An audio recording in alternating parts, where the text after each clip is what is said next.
მოგესალმებით, სანამ უნივერსალური კლასების დაწერას დაიწყებთ object კლასის გამოყენებით, მე მინდა გესაუბროთ object კლასის გარშემო ისეთ საკითხებზე, რომლებიც არა მარტო object კლასს, არამედ სხვა სუპერკლასებსაც ეხებათ. ჩვენს მიერ წინა გაკვეთილებში დაწერილი კლასების იერარქიისთვის გთავაზობთ ესეთ ვიზუალურ გამოსახულებას.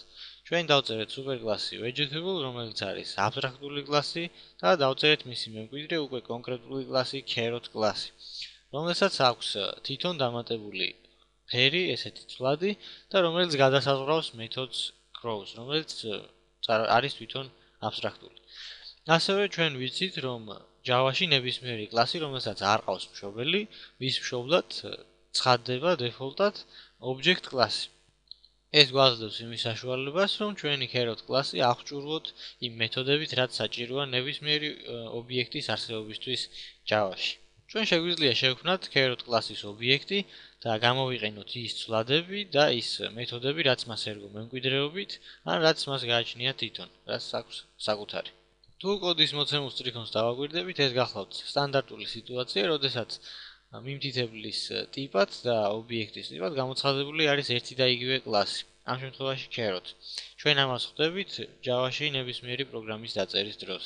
მაგრამ ამ იერარქიის წყალობით ჩვენ შეგვიძლია რომ object კლასის ობიექტისთვის განკუთვნილ მიმთითებელში შევინახოთ carrot კლასის ობიექტზე მიმთითებელი. სწორედ ეს გვაძლევს იმის შესაძლებლობას, რომ დავწეროთ უნივერსალური კლასები და მეთოდები. object კლასის ქვეშ ჩვენ შეგვიძლია გავაერთიანოთ ნებისმიერი კლასი Java-ში. ისეთი კლასებიც კი, რომლებიც ჯერ არ შექმნილა და რომლებიც შესაძლოა სამომავლოდ შეიქმნას უცხო პროგრამისტების მიერ. ჩნდება შეკითხვა.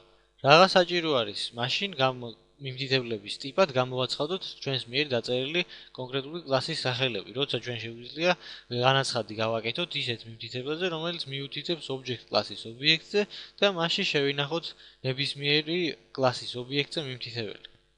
მინდა გითხრათ, რომ ასეთ შემთხვევაში ის თვისებები, რაც გააჩნია კონკრეტულ ობიექტს, კონკრეტული კლასის ობიექტს, იკარგება. ანუ ჩვენ აღარ შეგვიძლია გამოვიყენოთ ის მეთოდები და ის ცვლადები, რაც გააჩნია მას. და ჩვენ გვაქვს მხოლოდ იმის შესაძლებლობა, რომ გამოვიყენოთ მხოლოდ და მხოლოდ ის მეთოდები და ის ცვლადები, რაც გააჩნია object ან რომელიმე სხვა სუპერკლასს. ამ ყველაფრის უკეთ აღსაქმნელად ჩავატაროთ პატარა ექსპერიმენტი. მოდი პირველ რიგში ეს გამოსატანი ეკრანი გავასუფთავოთ, ანუ ეს კოდები დავაკომენტაროთ, რაც აღარ გვჭირდება და დავიწყოთ ჩვენთვის საჭირო კოდის წერა. მოდი გავაკეთოთ განაცხადი object კლასის მიმთითებელზე. და შევინახოთ მასში მიმთითებელი, რომელიც მიუთითებს carrot კლასის ობიექტზე. და მოდი გამოვიძახოთ ჩვენთვის ნაცნობი object კლასის რომელიმე მეთოდი. დავაკომპილიროთ ახლა ეს ფაილი და ვნახოთ შედეგი. მართლაც ამ მეთოდმა ჩვეულებრივად იმუშავა და დაგვიბრუნა რაღაც მნიშვნელობა, ჰეშკოდი. მოდი ახლა ვცადოთ და გამოვიძახოთ რომელიმე მეთოდი, უბრალოდ ეს ერთადერთი მეთოდი, რაც გააჩნია აი ამ carrot კლასს. და ვნახოთ რა მოხდება.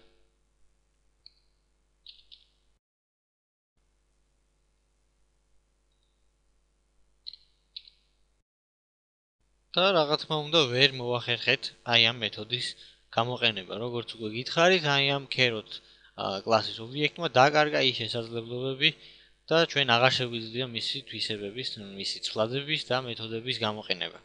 ანალოგიური რამ მოხდება თუ კი ჩვენ გავაკეთებთ განაცხადს vegetable კლასის ობიექტის მიმთითებელზე და შევეცდებით შემდეგ აი ამ carrot კლასის ობიექტის აი ამ color ცვლადის გამოყენებას.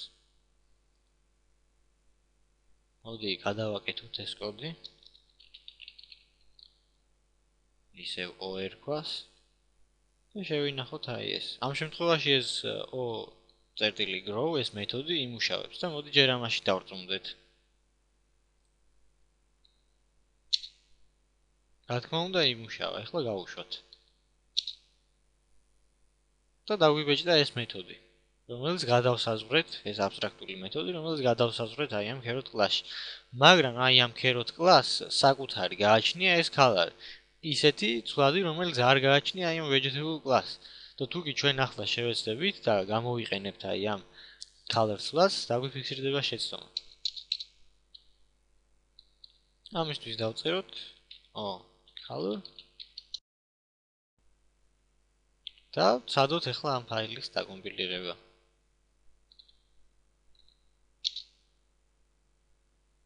და რა თქმა უნდა არ იმუშავა და დაგვიფიქსირა შეცდომა. ვინაიდან ჩვენ არ შეგვიძლია ასეთ შემთხვევაში გამოვიყენოთ ეს colors flag.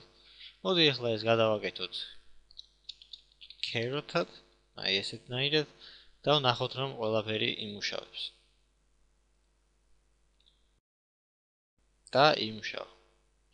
ამჟამად მე ამ object class-ზე დავასრულებ და მინდა გითხრათ რომ ეს გახლავთ ერთ-ერთი მნიშვნელოვანი მომენტი. ასე რომ გაითვალისწინეთ ის თქვენი იერარქიის შექმნის დროს. მადლობას გიხდით ყურადღებისთვის.